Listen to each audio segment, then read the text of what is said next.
Episode 28 आदर्श का wine trap. आकाश की magic को इस्तेमाल करने की तरकीबें काफी रोचक थी, जिसे इस्तेमाल करते वक्त आदर्श को बहुत मजा आता था।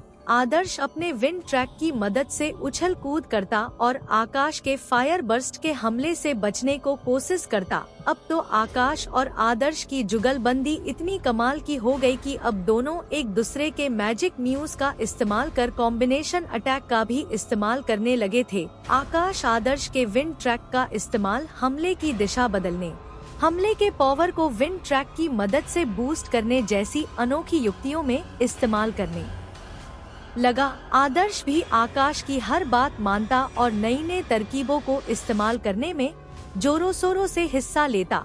आकाश के फिजिकल ट्रेनिंग ने आदर्श के विंड मैजिक को और निखर दिया। विंड मैजिशियन ज्यादातर अपने स्पीड के लिए जाने जाते थे, जिसमें स्पीड से हमला करना, हमले से बचना और अपने टीममेट को अपोनेंट के हमले से बचाना, ये सब मैजिक फाइट में इम्पोर्टेंट की फैक्टर के रूप में जाने जाते थे। आकाश के ट्रेनिंग सेशन ने आदर्श की फुर्ती और उसके रिएक्शन स्पीड को बढ़ा दिया। आदर्श, आकाश भाई, आपकी ये मैजिक स्पेल्स को यूज करने वाली ट्रिक्स तो सुपर कूल है। मुझे नहीं पता था कि मैं एक ही स्पेल से इतनी सारी चीजें कर सकता हूँ। मुझे तो लगता था कि और पावरफुल स्पेल्स को यूज करने के लिए हमें और मेहनत करनी होगी, पर आप तो जीनियस हो भाई। आपका फायर मैजिक और मेरे विंड ट्रैक के कंबाइंड अटैक से तो हम किसी को भी धूल चटा सकते हैं।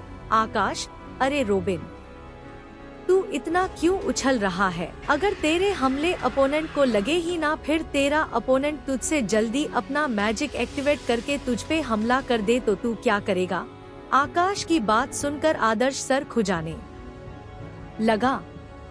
आकाश, इसलिए हमले की एक्यूरेसी को बढ़ाने और अपने अपोनेंट पर पहले हमला करने के लिए तुझे अपने अपोनेंट से तेज होना पड़ेगा।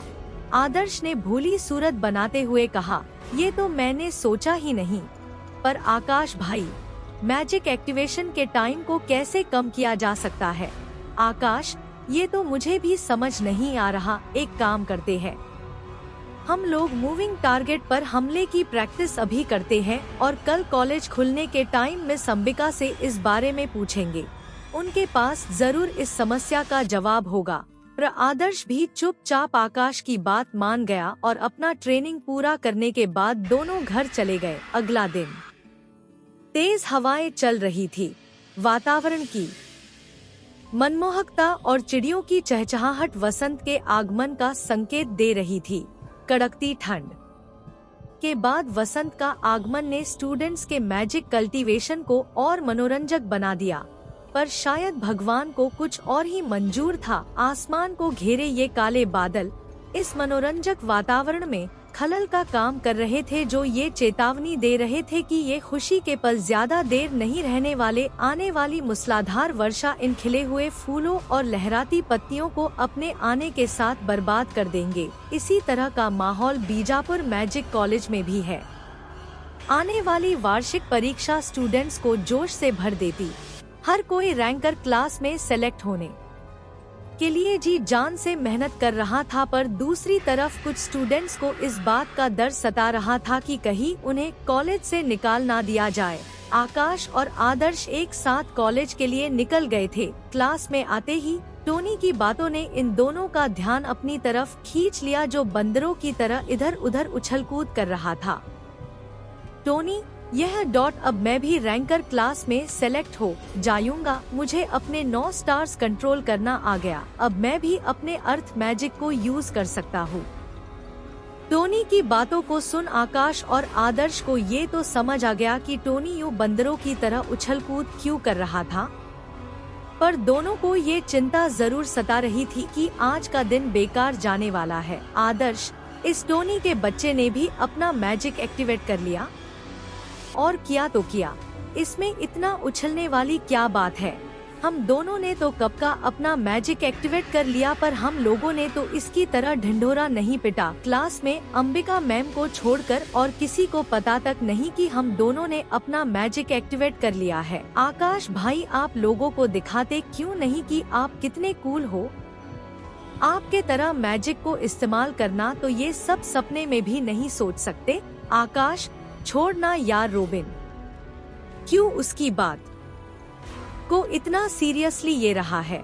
हम लोगों ने तय किया था ना कि अपने शक्तियों को सीक्रेट रखेंगे। एक फिर तू बार बार क्यों जिद करता है? समय आने पर हम दोनों भी अपना स्किल क्लास में दिखा देंगे। आदर्श, पर आकाश भाई, हम लोग अभी क्यों नहीं अपना स्किल दिखा सकते हैं?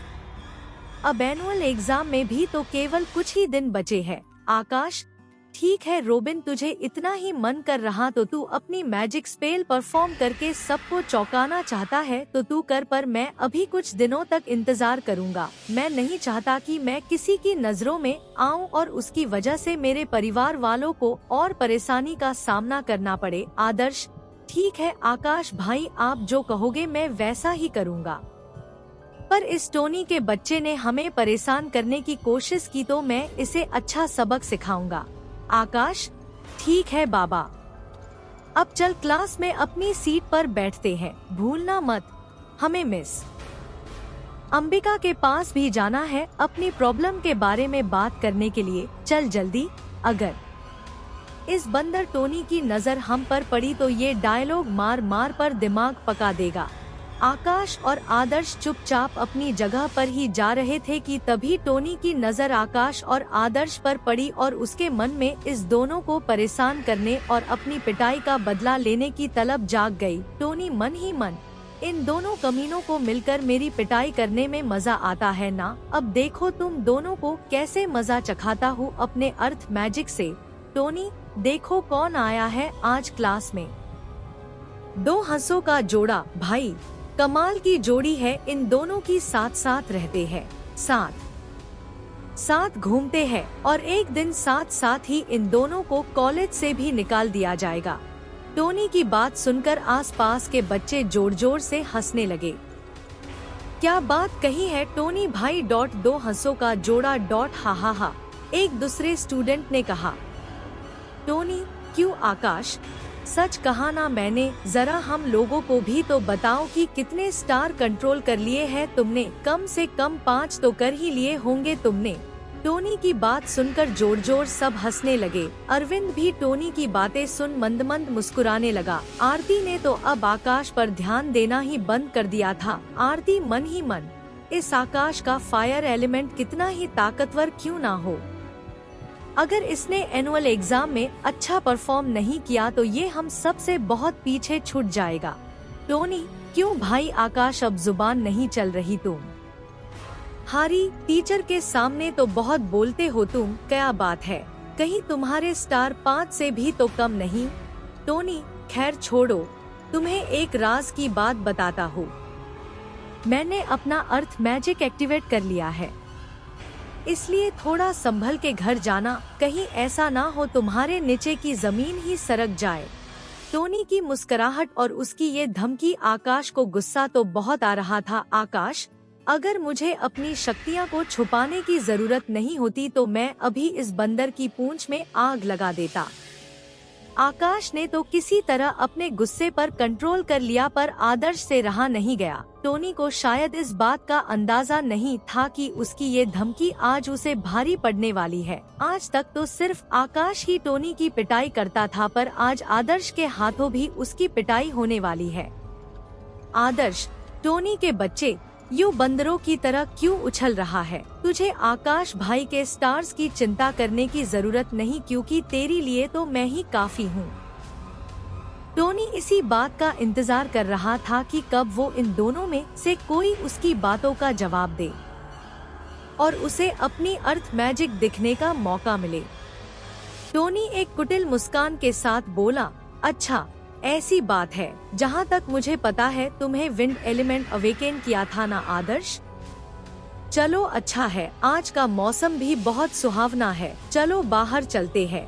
देखो कितनी अच्छी हवा चल रही है, तो क्यों ना तुम अपने विंड मैजिक, हम सबको अपने विंड मैजिक का कमाल दिखाओ। Tony, oh sorry sorry, my mistake, मैं तो भूल ही गया था कि तुम भी इस आकाश के साथ रहकर निकम्मा बन गए हो और इसी वजह से तुमने तो अभी तक अपने विंड मैजिक को एक्टिवेट भी नहीं किया, तो फिर तुम कैसे मुझसे मुकाबला करोगे? आदर्श, बाहर चलो, फिर हम दोनों देख ही लेंगे कि किसके पैरों के नीचे से जमीन सरकती है और कौन औंधे मुंह नीचे गिरता है। आदर्श यही तो चाहता था कि उसे भी अपनी स्किल दिखने का मौका मिले और ये बंदर टोनी खुद चलकर उसे फेमस होने का मौका दे ही रहा है, तो इसमें तो आदर्श का ही फायदा। अब आदर्श को फेमस होने के लिए न तो एनुअल एग्जाम का वेट करना पड़ेगा और न ही इस बंदर की तरह नौटंकी करनी पड़ेगी। आदर्श मन ही मन, टोनी के बच्चे, बहुत शौक है ना तुझे दूसरों को नीचे गिराने और दूसरों का मजाक उड़ाने में, तो आज देख कैसे तुझे मैं अपने विंड ट्रैक से मजा चखाता हूँ और तेरी इस बेवकूफी से तेरा ही क्लास में मजाक बन जाएगा। तो क्या आदर्श टोनी को मैजिक बैटल में हरा पाएगा?